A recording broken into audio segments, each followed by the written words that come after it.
Revival TV.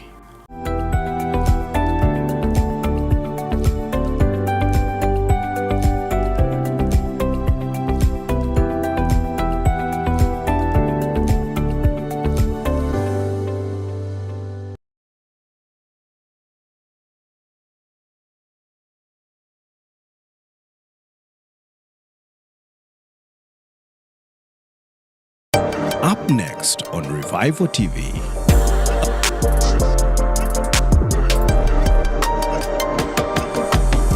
Up next on Revival TV.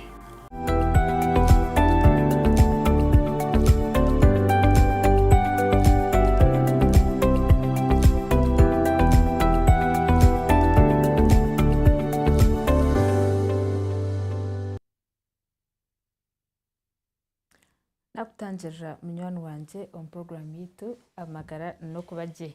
wasiboto kwe kandi mazuma nitwongera kukurisa cyo kikuru abo ko bwirobu yes turi ombiro bikuru kandi tukiriyo relaxing abantu binji muri omukatu mukora abandi mukiriyo mu season age yokushanga kandi ibintu nibigenda mpora ko kandi bakurisa mnonga kandi tujya mu masiba mutokwe mukama witu Yesu asimwe naye barokuturinda katwise hati kugira ngo iwe nanye twena turi aha turire kandi ntubasa kubundi gukora program keji kandi niwe jurukize babase kugira echo waega bwenu nyongera kutangira kandi ninkumanyisa ngo nerizoba umushawiti yashiraha mazima umushawiti na Gomorrah Mission Hospital kandi ogun Dr. Arnold Amanya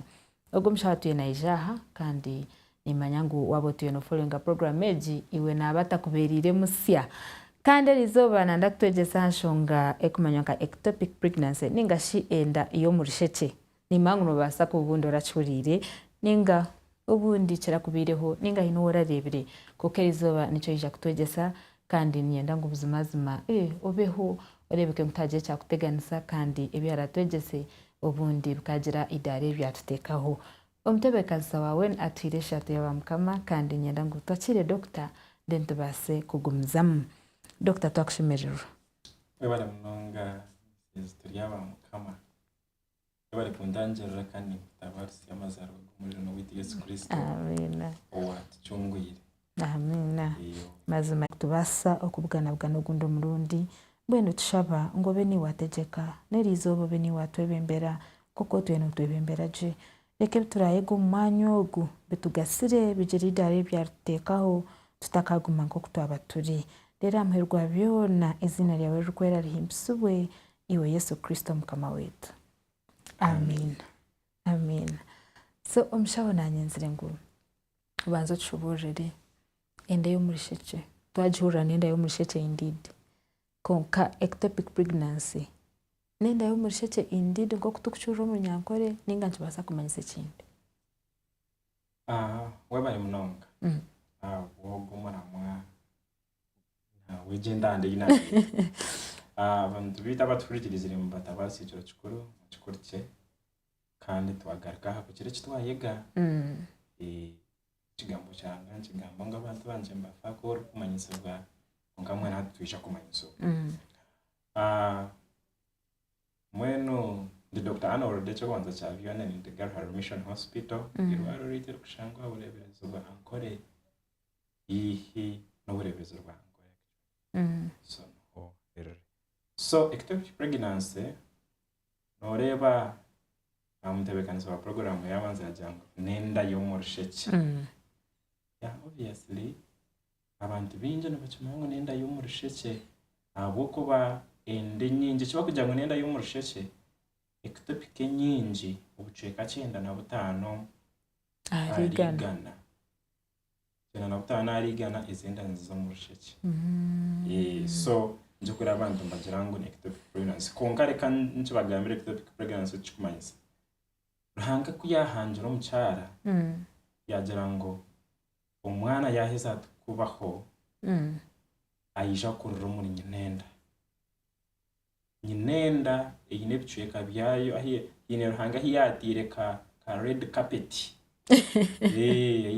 kiba kweta endometrium yes endometrium ninga shred kanje taka ahasirinjira harje umuntu umuriki umurinyi nenda amanyi nenda inebicweka bingi na n'omuntu wagwanye nenda ni party yanyu nenda konko omwana atashemereire kwija akaza omuntu wagwanye nenda ahubwo yija akaza omuntu wagwanye nenda nayo ectopic pregnancy hati so omwana ashimye kuba naza omuri nenda hariho ejo carpet mukame yakozire ki eyatire konka ogwo mwana yija akakurira ahandi hantu hatari muri nenda omundu omwe hanga yatebekanise ejo niyo barikweta ectopic pregnancy. Ectopic pregnancy ni yakurira ahandi hantu hatari muri nenda ahi mukama yatebekanise ngo umwana aze ninga endometrium ari ejo carpet ahasirinjireje umuntu muri nenda boko bamuntu wagwanye nenda nabwo no party yanyu nenda konko umwana yazo umuntu wagwanye nenda ninga kiturikweta cervix ejo ectopic pregnancy. So ectopic pregnancy no mwana kukura ahandi hantu hatari muri nenda nanyenda kubuza hari ejo mbwene hati ectopic pregnancy twareba ngo yaza hita shemekuza ejo ectopic pregnancy. So what are those places? Nibihani bicheka cyo hire horsheche na n'umuntu wagwanye nenda ninka ahandi a ectopic pregnancy zizire nazaza yabale munonga historia ba mukama ecyo banza byona ubucweka cyenda na butano ariga neza umurusheke kisho barikweta fallopian tube ninga abantu cyo bakozere mu bita oviduct fallopian tube ninga umurusheke endo bucweka cyenda butano na hekwara cyekuza konko urusheke wabana uruhezayo wana uhezayo urusheke kina handi icweke kindi nebasa kwijenda na yezamuhira urusheke aho ecyo bakweta fimbri hari ibintu bitikura hiri kwijara kekwata endeje nebasa gukora ki kuzayo ninga shenda nebasa kurga eze omahuri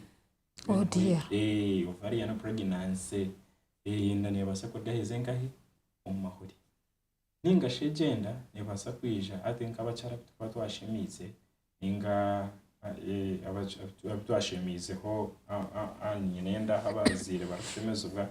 ningo kagire nkosho yona ari nenda kaje ngo ko yine hekizima nenda twakushemeza twaciyeho nenda nebasa kwija eze omunkojo nubwo yarabe yaza muri nenda kunka yaza omunkojo sejo nayo ectopic pregnancy yende neje nenda sorry yenda agenda neija neza umuntu wagwanye nenda ejo nayo neki ectopic pregnancy. Then hariho rare cases umbakazi umutwaro kisya ametware ibiro n'icweka nobona mu atlist omukazi omwe enda he kwije kaza umunda ninga amara higari ikinakiri ngitwayita peritoneal cavity endo mwana abasa kwisha kurira kine umwana yija kurira chansha umwana yija kurira spleen kuruma umwana yija kurire achenda amara ngitwayita abdominal pregnancy aho naho icyo nayo yije ba ectopic phase ronga zitiyaza ngai hesheme kuza omuri nyine yazo mundo omwe abantu tubarebera bacara tubarebere umwana yija kurira kine konka ko kugamba ngo akurira kine it sounds like nakura argahazarwa well of course ukora nukutandika immediately umwana yaba after fertilization umwana yaba formed then atandika gukora oba yaheze sandi ibiri oba yaheze nariyo nakora so konkezi end of year tuzukuhangara tuba twazirebere hati umushaho nanyenzere kubuza maybe nobasa kongera tugambire kikurete echo konka nanyenzo bazo tushoborere zende zwagamba okushanga umuntu umwe omutwaro gumwe ninge ebiro n'icweka yaza hakine hacishansha